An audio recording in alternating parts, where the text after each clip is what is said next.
السلام عليكم ورحمة الله تعالى وبركاته. أحبتي في كل مكان، مرحبا أهلا وسهلا بكم.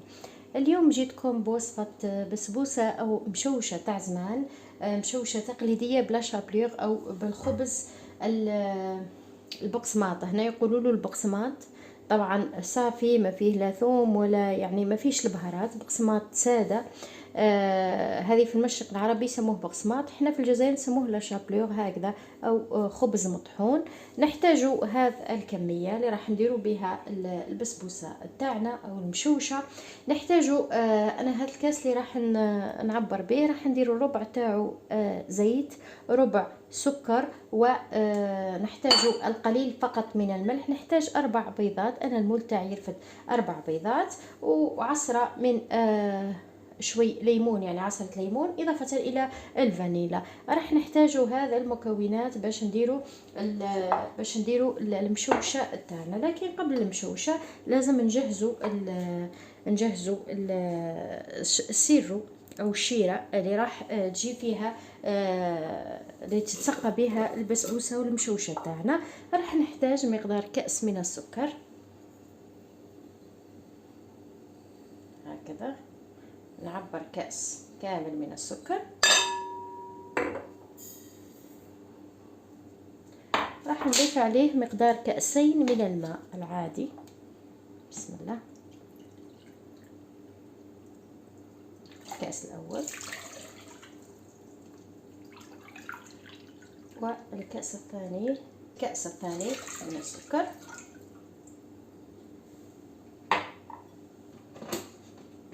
نحط عليهم شريحة تاع ليمون ونفتحوا عليهم النار.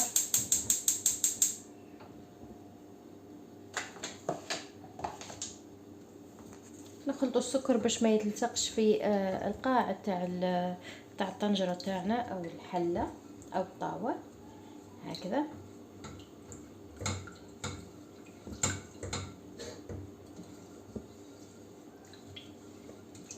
حتى يذوب هذاك السكر، وفقط نبداو نحسبوا، يبدا درجة الغليان يبدا يغلى معايا الخليط، نحسبوا 10 دقائق وبعدها نطفوا عليها النار، نخلوه يبرد تماما. اذا كان عندكم كنتوا في فصل الشتاء طلعوه للبلكون يبرد معكم.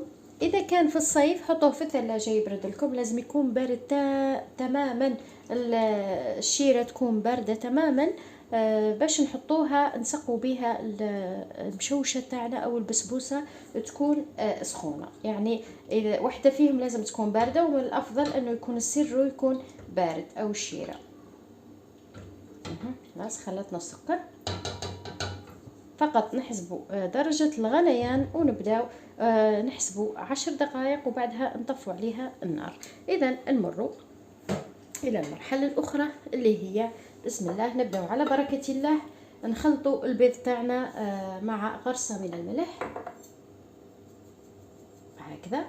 نبداو نخلطوا البيض تاعنا، نضيفوا له ربع كاس من السكر، نخلطوا مليح حتى يذوب هذاك السكر. نزيدوا نضيفوا ربع كاس اخر من الزيت ونخلطوا مليح مليح. وبعدها نبداو نضيفوا في الشابليغ تاعنا مع الفانيلا، ما ننساوش الفانيلا طبعا في الاخير. نضيفوا مقدار ملعقه ونصف عفوا من الخميره الكيميائيه او خميره الحلويات. اذا راح نعمل كل شيء امامكم.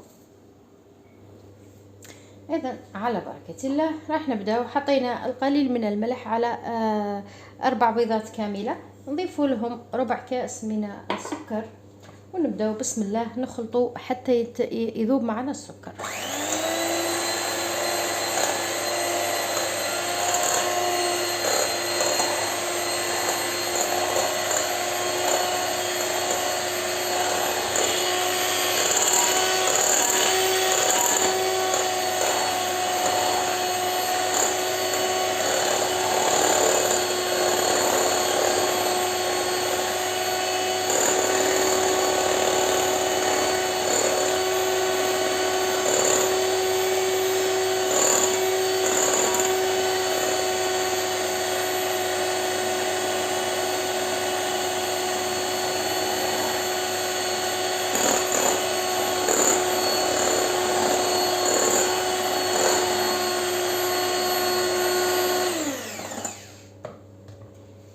بهذه الطريقة السكر يكون ذاب. نضيفوا له ربع كأس من الزيت.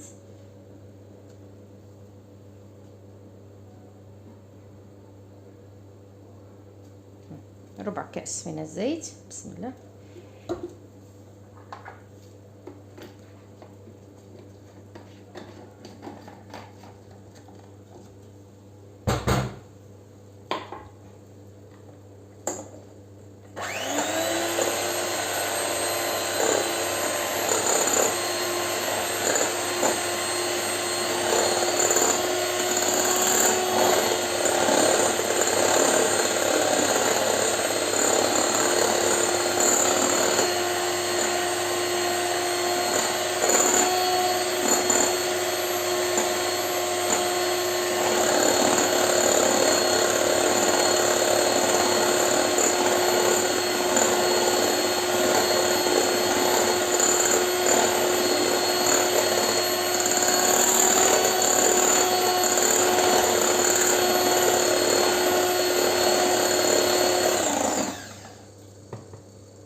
نبداو نضيفو في لا شابلوغ تاعنا او الخبز المحمص او البقسماط، البقسماط هكذا يقولوا احبابنا المصريين، البقسماط.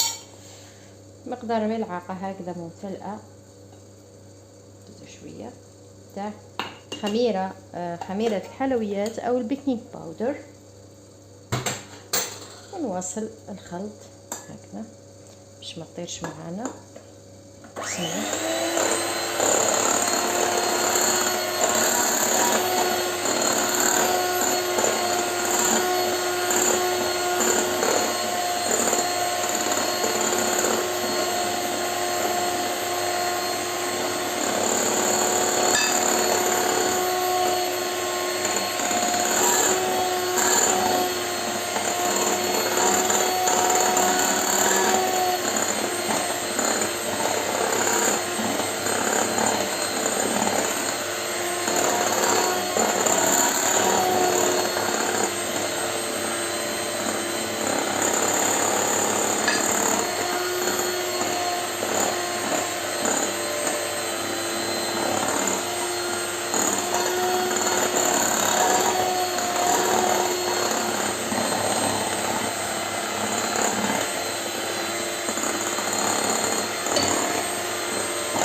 اللمسة الأخيرة اللي هي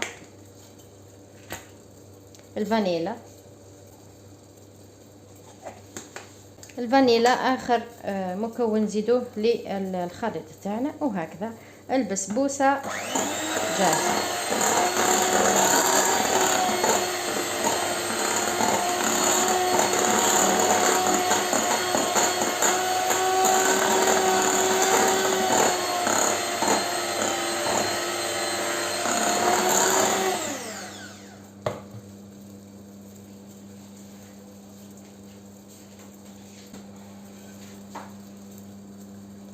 هذه الصينية اللي راح نحطوها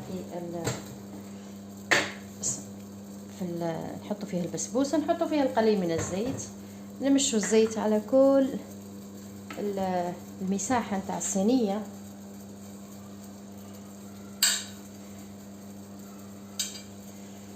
بهالطريقة نجيبو الصينية ونفرغو الخلط.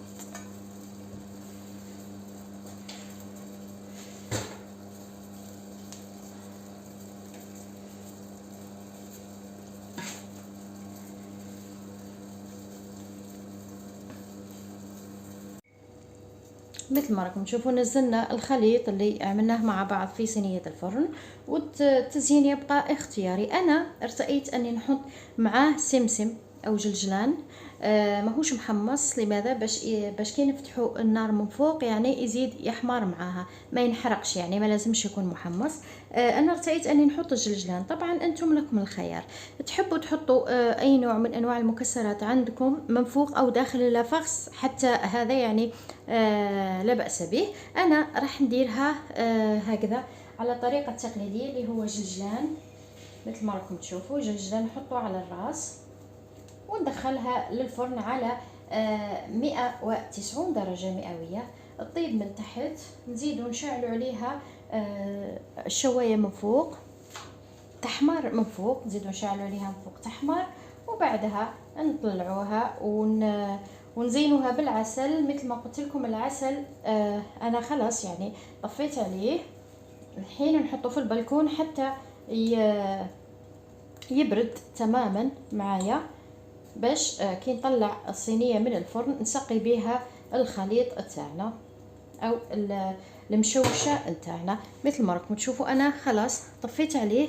الحين نروح نديه للبلكون يبرد، يزيد يبرد على الهواء، ونضيف، وهذه ندخلها للفرن على 190 درجه، تطيب من تحت تطيب من فوق، وبعدها نطلعوها ونسقوها مع بعض امامكم. وها هي البسبوسه تاعنا بعد ما طلعت.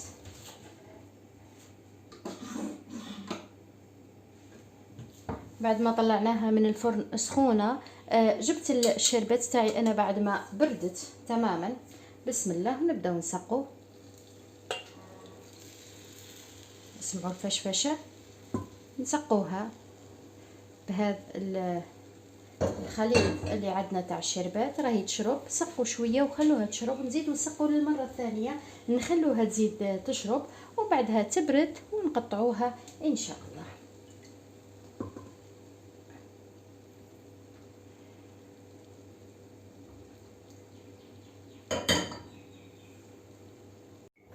مثل ما قلت لكم في الاول، انتم لازم يعني تخلوها تبرد تماما وبعدها تقطعوها. انا حبيت نقطع فقط باش نوريكم النتيجه، وانتم يعني من المستحسن تخلوها تبرد تماما. يعني قلت لكم خلوها تبرد تماما. بسم الله، لانه مازال ماهيش حاكمه روحها. هاهي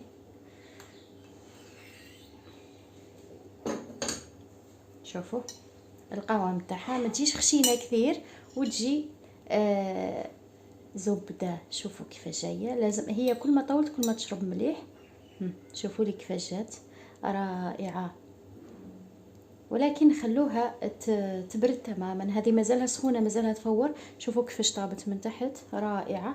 خلوها تبرد، اعطوها وقتها تبرد، وبعدها قدموها مع الشاي او القهوه. صحه وعافيه. في الاخير ما بقى لي غير نقول لكم تهلاو في رواحكم، والى لقاء اخر يجمعني بكم على خير. تقبلوا تحياتي القلبيه، وسلام.